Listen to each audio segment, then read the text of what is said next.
تو ہمیں دی۔ بعض لوگ نا جی زوم میں ہوتے ہیں کہ یار یہ جو اس دور کے اندر یہ جو مولوی ہیں نا ان کو ختم کر دینا چاہیے، مولوی اور مولویت کو ختم کر دو، ان کی کوئی ضرورت نہیں۔ مولویوں کو یہ مدرسے کے چندوں پہ پلنے والے زکوٰۃ خیرات کھا کے ان کا کیا فائدہ ہمارے معاشرے کو؟ یہ بیکار سے لوگ ہیں، مدرسوں میں 24 گھنٹے پڑے رہتے ہیں، مسجدوں میں پڑے رہتے ہیں، ان کو کام دھندہ ہے کوئی نہیں، لہٰذا یہ جو ہے نا ان کو بالکل ختم کر دیا جائے۔ ایمان سے بتائیں اگر مولوی ختم کر دیے جائیں تو ان کے جب بچے پیدا ہوں کانوں میں اذانیں کون دے گا؟ ان کے جب بڑے جوان ہو جائیں تو نکاح کون پڑھائے گا؟ ان کے جو مر جائیں تو پھر جنازے کون پڑھائے گا؟ دفنائے گا کون؟ غسل کون دے گا؟ کفن کون دے گا؟ پھر تو یہی ہوگی نہ اللہ رسول کی آتی ہوگی آپ پہ، جدو مر جائے گا چوک کے کھڈے سوٹا ہوں گی، چل اللہ اللہ خیر صلی اللہ، نہ فاتحہ نہ درود، مر گیا مردود۔ ہاں جی، ختم پڑھنے لے مولوی، نکاح لے مولوی، جنازے لے مولوی، کوئی مسئلہ پہ جائے مولوی، طلاقاں پہ جائے مولوی، ہر جگہ پہ مولوی مولوی مولوی مولوی۔ اگر اس کو معاشرے سے نکال دیا جائے، ختم کر دیا جائے تو یہ لوگ بالکل ختم ہو جائیں، بیکار ہو جائے۔ ان امیروں کو رزق بھی ہماری وجہ سے اللہ تعالیٰ فرما رہا۔ آپ کہیں گے یہ کیا بات کر دی آپ نے؟ تو آئیے میں حدیث پاک کے اندر سنن ترمذی شریف کی حدیث پاک کے 2345 نمبر پر حضرت سیدنا انس بن مالک رضی اللہ تعالیٰ عنہ فرماتے ہیں قان اخوانی على عهد النبي صلى الله عليه وسلم فكان أحدهما يأتي النبي صلى الله عليه وسلم والآخر يحترف، فشكى المحترف أخاه إلى النبي صلى الله عليه وسلم فقال لعلك ترزق به۔ میرے آقا نبی اکرم صلی اللہ علیہ وسلم کے دور میں دو بھائی تھے۔ ایک بھائی وہ کاروباری بن گیا، ایک بھائی دین کا علم سیکھنے، طالب علم ہو گیا، علم سیکھنے لگ گیا، طالب علم ہو گیا، مولوی ہو گیا۔ جزاک اللہ خیرہ۔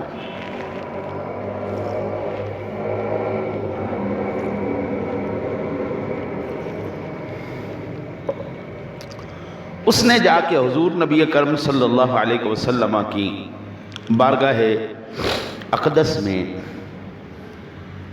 عرض کی، یا رسول اللہ صلی اللہ علیہ وسلم، دوسرا بھائی کوئی کام دھندہ کرتا کوئی نہیں، نہ کوئی لینی نہ کوئی دینی، یا رسول اللہ ہر وقت دین کا طالب علم بنا ہوا ہے، دین ہی سیکھی جا رہا ہے، ویلا بیٹھا رہتا ہے، ہر ویلے پردہ پڑھانا رہتا ہے، کوئی کام ہے؟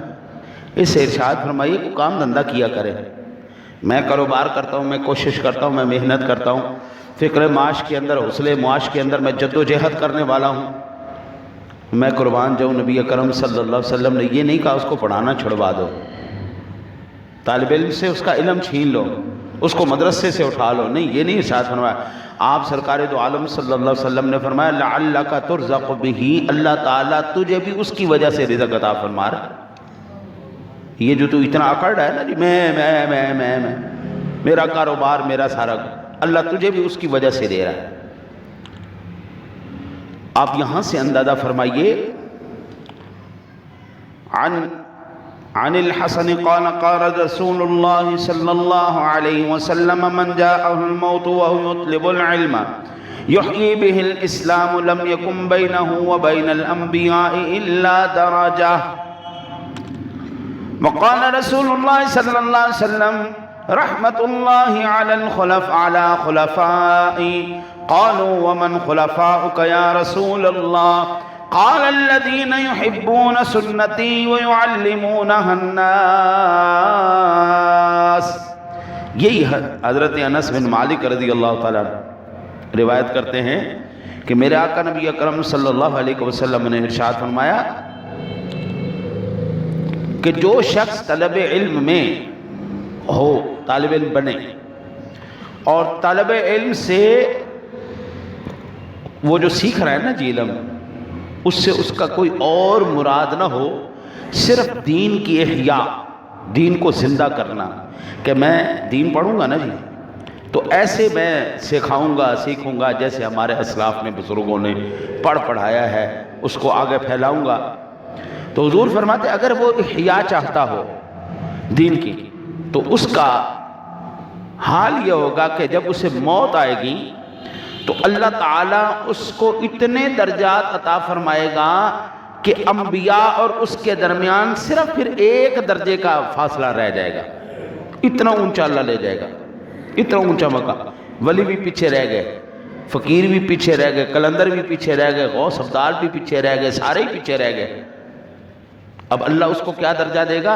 اس مقام تک اللہ لے آئے گا کہ ایک درجے کے علاوہ وہ اس مقام پہ پہنچ جائے گا جہاں پر انبیاء کرام علیہ السلام تشریف فرما ہو۔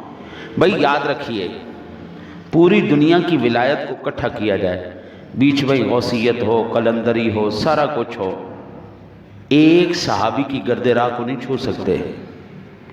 ایک صحابی کی گرد راہ کو، ایک صحابی کے مقام پہ نہیں پہنچ سکتے۔ اور صحابی وہ ہے جس نے اپنی نگاہوں سے سرکار دو جہاں صلی اللہ علیہ وآلہ وسلم کا رخ انور دیکھا ہو۔ تو یہ اللہ کے حبیب کا ہی فرمان ہے کہ اتنے مقام پر طالب علم پہنچ گیا۔ آج ہم نے دین کے طالب علم کو بالکل نہ بیکار اور بالکل یہ لڑسا سمجھ لیا ہے۔ اور حضور نبی اکرم صلی اللہ علیہ وسلم ارشاد فرماتے ہیں کہ اللہ تعالیٰ میرے خلفاء پر رحم فرمائے۔ آپ کے ذہن میں آؤگا اس سے مراد یہ ہے حضرت صدیق اکبر، عمر فاروق اعظم، حضرت عثمان غنی، علی المرتضیٰ، حضرت حسن پاک، نہیں، یہ نہیں ہے، بلکہ صحابہ نے پوچھ لیا من خلافہ، اشرف کون سے خلفاء ہیں آپ کے خلفاء کون سے ہیں؟ میرے آقا نبی اکرم صلی اللہ علیہ وسلم نے ارشاد فرمایا وہ لوگ جو میری سنت سے محبت کریں گے اور لوگوں کو اس کی تعلیم دیں گے۔ ابن عساکر نے اس کو روایت کیا ہے کہ وہ لوگ حضور کے خلفاء ہیں، یعنی علماء ہی حضور کے خلفاء ہیں۔ عالم ہو، بعمل ہو، علم دین رکھنے والا ہو، بعمل ہو، تو وہ نبی کا خلیفہ ہے۔ یہ کوئی چھوٹی مقام ہے؟ یہ حضور نے کسی دنیا دار کے لیے نہیں کہا، کسی وکیل، ڈاکٹر اور کسی پڑھے لکھے کے لیے، پی ایچ ڈی کے لیے نہیں یہ بات کہی، یہ دین کے عالم کے لیے کہا۔ یعنی یہ اتنا بڑا یاد رکھیے، جتنا بڑا عہدہ ہوگا اتنی بڑی آزمائش بھی ہوگی۔ اتنے بڑے مقام اور عزت و آبرو کو رکھنے کے لیے اتنے بڑے احتیاط کے ساتھ چلنا بھی پڑے گا۔ اچھا جی، پھر اگلا سبب کیا ہے؟